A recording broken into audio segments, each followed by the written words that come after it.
Hey everyone, so in this video, we're going to dive into how to actually use the IC LoRA in LTX2. In the last video, we already covered the basics, like text to video and image to video. Those are the foundational features of this AI video generation model. But now, let's talk about something a little more advanced, the IC LoRA. LTX2 actually comes with built-in IC LoRAs that you can use as motion guides. Right here, for example, you've got the Canny control LoRA, the depth control LoRA, and the pose control LoRA. These three default IC LoRAs are all available on the Hugging Face page. I'll drop the link in the video description below so you can grab them easily. Now, before we go any further, what even is IC? If you click into the pose control LoRA, you'll see it stands for in-context LoRA. Basically, it lets you manipulate the video generation process by giving the model extra context during inference.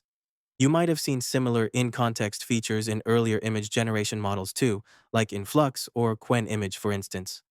The IC LoRA types currently used in LTX2 AI video models are specifically designed to leverage those in-context capabilities, but now applied to ControlNet style conditioning. And in this example, that conditioning is all about pose. So first things first, you'll want to download the IC LoRA files and drop them into your ComfyUI Models LoRAs folder.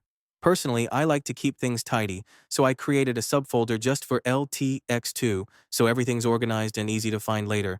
Once you've got that set up, you'll notice there are actually different kinds of IC LoRAs you can use. For example, some act as detail enhancers. They sharpen your output, add refined details to small elements, and even help with subtle camera motions. Now, just to be clear, those camera motion LoRAs, they're not part of the official IC LoRA list we're talking about here, so don't mix those up. In this video, we're going to focus specifically on the official IC LoRAs, Canny, depth, and pose. And out of those three, pose control is definitely the one I use most, especially when working with dance videos, which, let's be real, we all love playing around with. So once you've downloaded your IC LoRAs and placed them in the right folder, we're ready to jump into ComfyUI. Here's my ComfyUI interface. The workflow you're seeing is based on the example workflows provided in the LTX Custom Nodes GitHub repository. And honestly, a lot of people missed this repo in the last video, but it's packed with advanced features that really unlock what LTX2 can do. The specific workflow we're using today is built from the IC LoRA distilled files in that repo. I took that base setup and tweaked it a bit, added a few extra nodes and features to make it more flexible for my own testing. One thing I always do before jumping into video generation, generate the first frame image first. And here's why. With LTX2's IC LoRA system, the very first frame has a huge influence on the rest of the video. If your initial pose is off, if proportions are wrong, limbs are twisted, or object positions don't match your ControlNet reference, the entire motion sequence can go sideways. You'll end up with totally inaccurate movements that don't match your source at all. This is actually pretty similar to how WAN 2.1 and WAN 2.2 Vace work. They also rely heavily on getting that first frame just right. So yeah, don't skip this step. For this demo, I'm using a classic 3-person dance video. You can see it right here. 3 characters moving in sync. We are going to use the IC LoRA Pose ControlNet to guide all 3 characters' motions accurately across the whole clip. Now, inside this workflow, I've set up a few toggle groups using the Fast Group Bypass node at the top. That way, I can easily turn sections on or off depending on what stage I'm in. Let's walk through it step by step. First up, image captioning. I'm using Qwen 3VL for this because lately, it's been giving me the best results. Let's say I've got this image I generated earlier in Z Image Turbo, a Korean-style character. I run it through Qwen 3VL to get a descriptive caption. That caption captures the style, mood, and key visual elements, which I can then reuse as a prompt. Now, here's a pro tip. Don't just blindly use the auto-generated caption. Copy it, paste it into the next step, and edit it manually to better match what you actually want. The raw caption might include irrelevant details or miss the vibe you're going for, so always give it a quick polish. Once that's done, I can bypass step 1, we move to step 2. First frame creation. So, step 2 here is all about creating that first frame. What we do is grab the reference video we want to animate, pull out its very first frame, and use that as the pose guide for our image generation. Then, using Z Image Turbo, we generate a new image that matches both the pose and the style we're going for. Inside this subgraph, you'll see it's built around the Z Turbo image generation model, and we're using the ControlNet from Z Image Union 2.1, which we covered in a previous video. This ControlNet takes that first frame of your reference video and treats it as the pose reference or ControlNet input. From there, it generates a new image with the same composition and character poses, but rendered in your target style based on your prompt. Let's give it a quick test run. Here's what we got. It's an anime-style illustration of 3 characters standing in exactly the same pose as the first frame of our input dance video. The caption I used helped lock in the overall vibe and aesthetic, so the composition feels cohesive and intentional. Now that we've got this clean, pose-accurate starting image, we're ready to move on to the next step, video generation with LTX2. But real talk, LTX2's ControlNet performance can be kind of hit or miss. Sometimes it nails the motion. Other times, it drifts or distorts, especially when it comes to complex poses or overlapping limbs. Anyway, moving forward. Now it's time to bring in our text prompt again. I'll copy it from earlier and paste it right into the LTX2 text input. And trust me, LTX2 needs a strong, descriptive prompt to generate anything coherent. If your prompt's vague or underdeveloped, the output will show it. Now, let's peek inside this subgraph. You'll notice a mix of custom nodes from the LTX team and native ComfyUI nodes.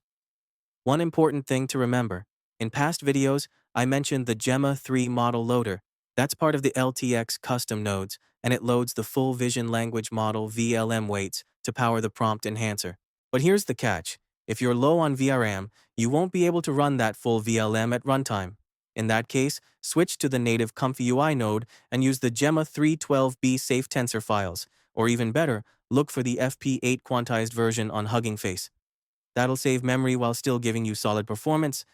I've actually added a manual switch in this workflow, so you can choose between the custom VLM loader or the native text encoder, whichever works best for your setup.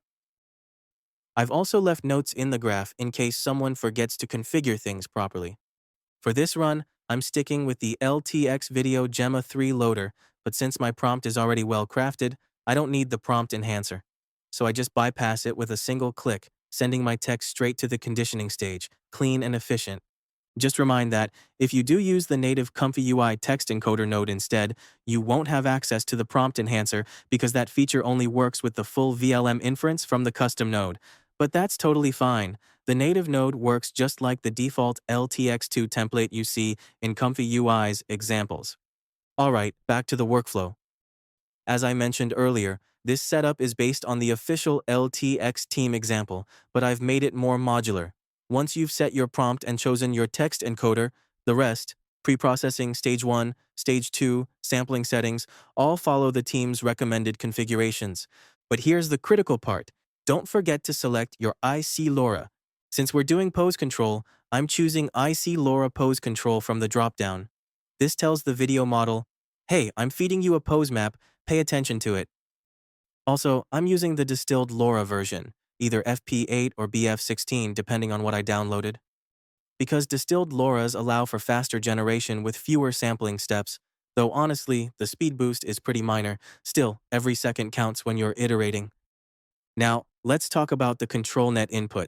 I've highlighted this group in yellow because this is where you swap between ControlNet types. If you've got the AIO preprocessor installed, which you should, you can easily switch between DW Pose, Canny, or even Depth right here. Just connect the output of your chosen preprocessor to the image input of the ControlNet block. For example, if you wanted to use Canny edge detection instead of Pose, you'd plug the Canny output into that same image dot. And of course, you'd also need to change the IC LoRA selection from Pose to Canny up top.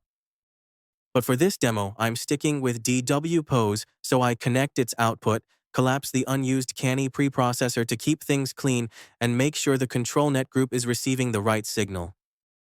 One more thing, don't touch the sampler settings unless you know what you're doing. The LTX team already tuned stage 1, stage 2, and the manual segment parameters for optimal performance.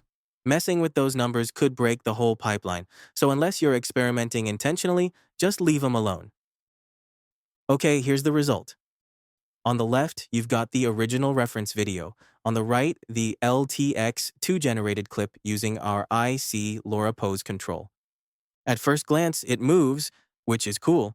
But if you look closer, there are some noticeable discrepancies. Take the hands, for example. In the original, one dancer has her hand raised near her chest, fingers curled inward.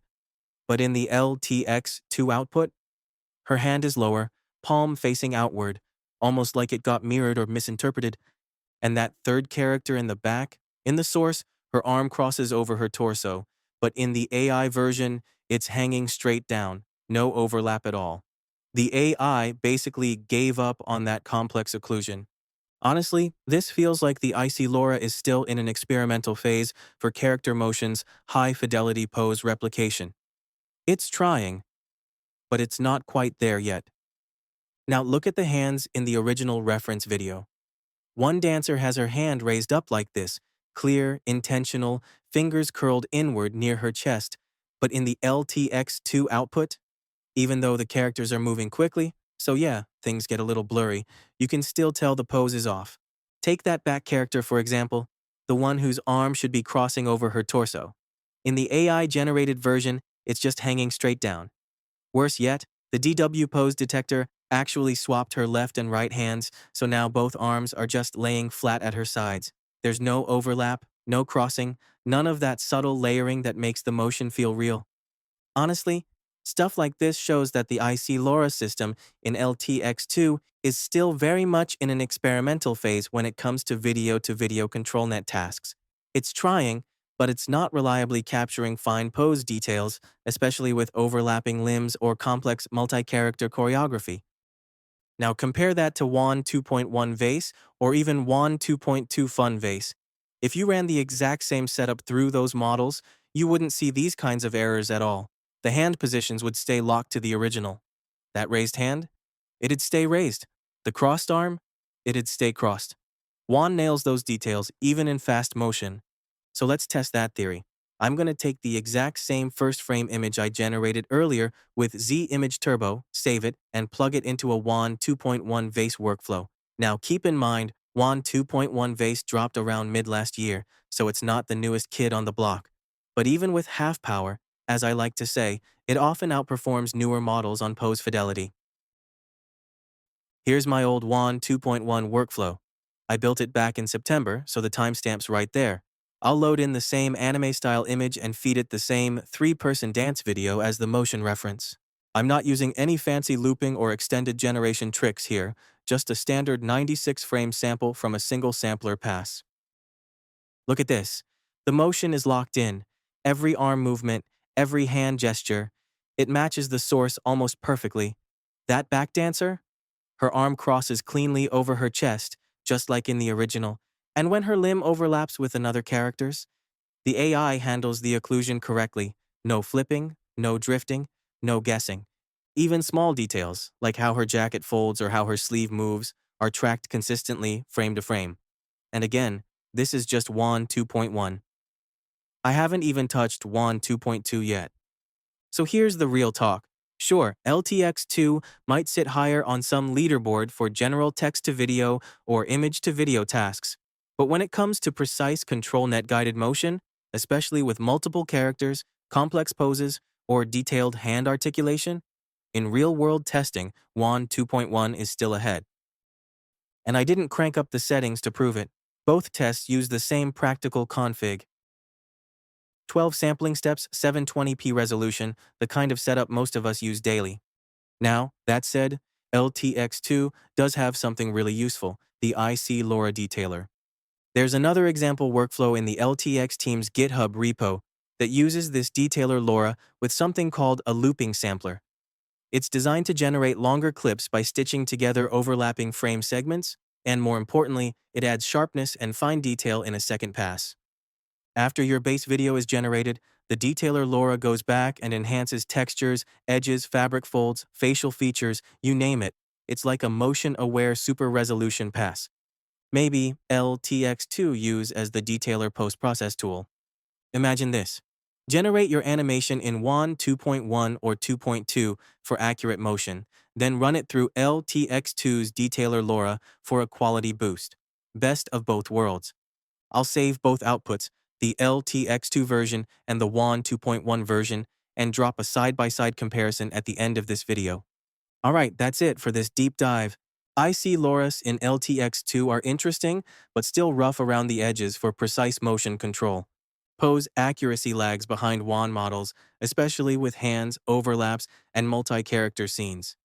The detailer LoRa is genuinely useful. Consider it as a refinement step, not a base generator. And always craft a strong first frame before video generation. It makes or breaks the result. Anyway, I'll catch you in the next one. See ya!